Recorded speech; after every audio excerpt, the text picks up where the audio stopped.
انا بسألك ليش دائما تسابقني؟ ما تستناني عم نعمل فيديوهات مع بعض. شو صار؟ شو صار؟ ليش عم تسبقني؟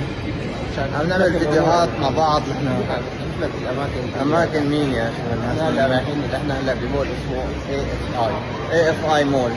قريب كثير من الاوتيل، يعني هذا اللوكيشن الاوتيل كثير حلو. ايه بنصحكم تيجوا عليه. بنصحكم والله. الريفيو تبع الاوتيل كثير حلو، والفيو تبع الاوتيل يعني، وحتى المترو جزء الاوتيل وضخم. شوفوا قد ايه؟ يعني شي 3-4 طوابق لفوق تقريبا. حركة جديدة هي، ما تقولوا لي ما قلبت الكاميرا، نفس الكاميرا من الأمامية حركت لكم اياها. شوفوا لي هالقبة الزجاجية بنص المول، عن جد شيء خطير. حلو المول. يعني انا صراحة ما كان عندي فكرة. شوفوا الابراج طالعة اللي فوق، ما توقعتها هيك موسكو والله.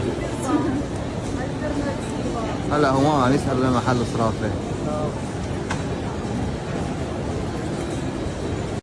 جينا بده يفتح حمام حساب بنك لانه البطاقات مو شغالة، فقال له روح خذ التليفون. قال له اذا معك تليفون تحسن تفتح حساب بنك. راح لياخذ التليفون، قال له بدك تعمل تليفون بدك تسجل. فاعطاه ورقة طويلة عريضة، اللي بده يجي يعني يفتح حساب بنك او ياخذ تليفون بنفس الشيء يعني. بده يعمل تسجيل. اول شيء يجيب جوازه ويترجمه ويصدقوه. يعني في محل هذا احنا رايحين عليه بيصدقوه. بعدين بيعملوا لكم بايومتريك، يعني اللي هو سكان للاصابع والصوت والوش وهيك.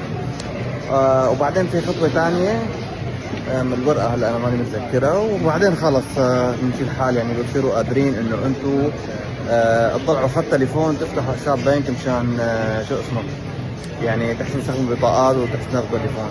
فعندهم شوي البروسس